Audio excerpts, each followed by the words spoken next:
নমস্কার বন্ধুরা, আজকে আমি তোমাদের সঙ্গে শেয়ার করব নিরামিষ থোড় ঘন্ট। তো দেখো, আমি অনলাইন থেকে আনিয়ে নিয়েছিলাম এই থোড়টা। তো এখন আমি থোড়টার কাগজটা সরিয়ে দিচ্ছি। অনলাইন থেকে তো খুব সুন্দর প্যাকিং করে দেয়। তো বাজারেও তোমরা পাবে থোড় কিনতে। যেহেতু আমার বাজারে যাওয়াটা এখন সম্ভব হচ্ছে না, তাই আমি অনলাইন থেকে আনিয়ে নিয়েছি। তো দেখো, থোড়টাকে ওপরে একটা খোসা থাকে, ওটাকে ছুরি দিয়ে একটু চেলা করে নিয়ে তারপরে ফেলে দিতে হয়। আর দেখো, ওপরের খোলাগুলো বাদ দিয়ে দিলেই আমরা পেয়ে যাচ্ছি থোড়টা। তো এবার থোড়টাকে বটি হলে সব থেকে ভালো হয়, কিন্তু যেহেতু আমি বটি ইউজ করি না, তো দেখো কাটতে একটু অসুবিধা হয়েছে, কিন্তু তবুও যতটা সম্ভব পাতলা করে থোড়গুলোকে কেটে নিয়েছি। এবার এই থোড়গুলোকে একটু হলুদ জলে ভিজিয়ে রাখতে হবে। আর তারপর তোমরা চাইলে এমনিও জল চিপে নিতে পারো। আমি কুকারে 2টো সিটি দিয়ে নামিয়ে ঠান্ডা করে জল চিপে রেখে দিয়েছিলাম। তো দেখো, এবারে কড়ার মধ্যে তেল দিয়েছি, তেলের মধ্যে সামান্য একটু নুন দিয়েছি, দিয়ে তার মধ্যে আমি কয়েকটা বড়ি দিয়ে দিচ্ছি। তো দেখো, বড়িগুলোকে লাল লাল করে ভেজে নিতে হবে। তো লাল লাল করে ভাজা হয়ে গেছে, বড়িগুলোকে সব তুলে রাখলাম। এবারে দিয়ে দিচ্ছি কিছুটা চীনা বাদাম, খোসা সমেতই তোমরা দিয়ে দেবে, খোসা ছাড়ানোর কোনো দরকার নেই। তো দেখো, কিছুটা চীনা বাদাম দিয়ে দিয়েছি, দিয়ে ওই 1-2 সেকেন্ড মতো একটু নাড়াচাড়া করে ভেজে নিচ্ছি। এবার বাকি যে তেলটা রয়েছে ওর মধ্যে দিয়ে দিচ্ছি একটা তেজপাতা আর একটা শুকনো লঙ্কা, আর দিয়ে দিচ্ছি একটু গোটা জিরে ফোড়নে। তো ফোড়নটা একটু হালকা নাড়াচাড়া করে নেব, সুন্দর একটা মিষ্টি গন্ধ বেরোচ্ছে। এর মধ্যে দিয়ে দিচ্ছি কেটে রাখা কুচনো আলু।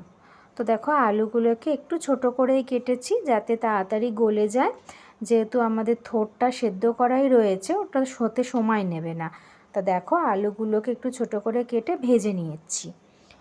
তো এর ওপরের থেকে দিয়ে দিচ্ছি আদা আর কাঁচা লঙ্কা বাটা। আদা বাটা কাঁচা লঙ্কা বাটা দিয়ে দিয়েছি, দিয়ে আবারও তেলের সঙ্গে ভালো করে নাড়াচাড়া করে নেব। আদার যে কাঁচা গন্ধটা আছে সেটাও চলে যাবে। তো দেখো, তারপরে দিয়ে দিচ্ছি একটা বড় সাইজের টমেটোকে আমি কুচি করে নিয়েছিলাম, সেই টমেটোটা কুচি দিয়ে দিলাম। বন্ধুরা, তোমরা এই রান্নায় কেউ টমেটো পেস্ট ব্যবহার করো না, তোমরা চাইলে টমেটোটাকে কুচি করে ব্যবহার করো। তো দেখো, এরপরে আমি দিয়ে দিচ্ছি নুন। তোমরা অবশ্যই তোমাদের সবজির যতটা পরিমাণ সেই অনুযায়ী তোমরা নুনটা দেবে। আর দিয়ে দিচ্ছি হলুদ গুঁড়ো, লঙ্কার গুঁড়ো, আর দিয়ে দিচ্ছি জিরের গুঁড়ো, আর একটু দিচ্ছি ধনের গুঁড়ো, আর এবার দেবো কাশ্মীরি লঙ্কার গুঁড়ো। কাশ্মীরি লঙ্কার গুঁড়োটা আমি একটু বেশি দিচ্ছি যাতে তরকারিটা খুব সুন্দর একটা কালার আসে। তো দেখো, এবার সমস্ত গুঁড়ো মশলাগুলো দেওয়া হয়ে গেছে, আর ওপর থেকে একটু চিনিও দিয়ে দিচ্ছি। দিয়ে এবার ভালো করে আমি তেলের সঙ্গে আলুর সঙ্গে মিশিয়ে নিচ্ছি। এই সময় কি হচ্ছে, মশলাটাও কষানো হয়ে যাচ্ছে আর আলুটাও কিন্তু অনেকটাই নরম হয়ে যাবে। দেখো, যে থোড়গুলো আমি সেদ্ধ করে রেখেছিলাম ওগুলোকে হাত দিয়ে একটু ছাড়িয়ে ছাড়িয়ে আমি দিয়ে দিচ্ছি। অবশ্যই তোমরা জলটাকে চিপে নেবে, নাহলে কিন্তু জল থাকলে ভালো হবে না এই রান্নাটা। তো দেখো, এবারে থোড়ের সঙ্গে ভালো করে এই আলু আর যে মশলা যেটা আমি কষিয়ে রেখেছিলাম ওটাকেও মিশিয়ে নিচ্ছি। তো দেখো, এবার মেশানো হয়ে যাওয়ার পরে আমি একটু চাপা দেবো। চাপা দিয়ে 2-3 মিনিট অপেক্ষা করব। আবারও চাপাটা খুলে আবারও ভালো করে নাড়াচাড়া করে দেবো। এতে কি হবে, অবশ্যই আঁচটা তোমরা ধিমে আঁচে রাখবে। এতে ভালো করে তরকারির যে মশলার ফ্লেভারগুলো সেগুলো তরকারির মধ্যে ঢুকে যাবে। তো দেখো, এবারে আমি ওপর থেকে একটু জল দিয়ে দিলাম। অল্প পরিমাণে জলটা দিয়েছি, তরকারিটা একটু মাখো টাইপের হবে। আর জলটা অল্প দিলাম কারণ থোড়টা যেহেতু সিদ্ধ করাই রয়েছে আর আলুও কিন্তু গলে গিয়েছিল, সেই জন্য অল্প পরিমাণে জল দিয়ে আমি আবারও চাপা দিয়ে দেবো। তো চাপা দিয়ে একটু 5 মিনিট মতো অপেক্ষা করেছি। 5 মিনিট পর দেখো, জলটা অনেকটাই টেনে গেছে। এবারে দেখো, ভালো করে নাড়াচাড়া করে আলুটাও দেখে নিলাম, একদম পারফেক্টলি গলে গেছে।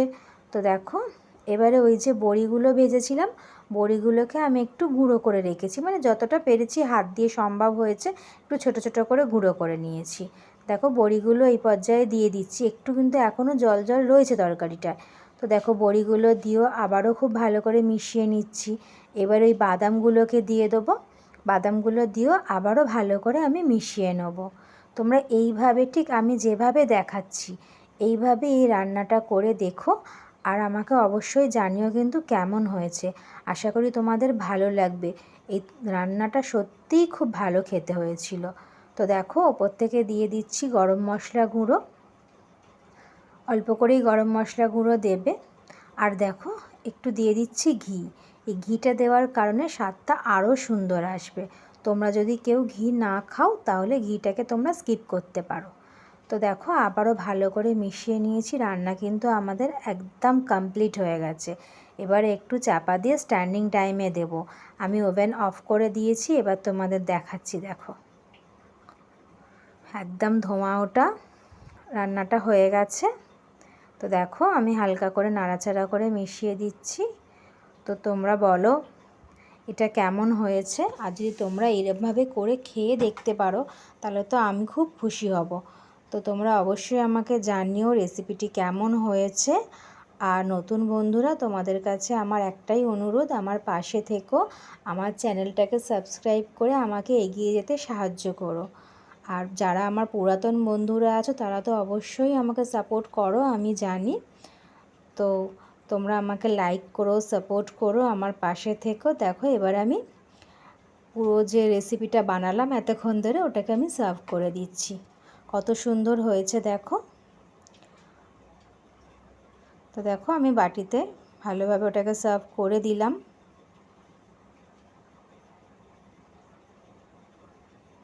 তোমরাও ঠিক এইভাবেই রেসিপিটাকে বানাবে বাড়িতে। খুব কম সময় লাগে, খুব কম সময়ে এত একটা টেস্টি রেসিপি তৈরি হয়ে যাবে, মানে জাস্ট ভাবা যায় না। হাতে আমাদের সবারই এখন খুব কম সময় থাকে। তো বন্ধুরা তোমরা সবাই ভালো থেকো। আজকের মতো টাটা।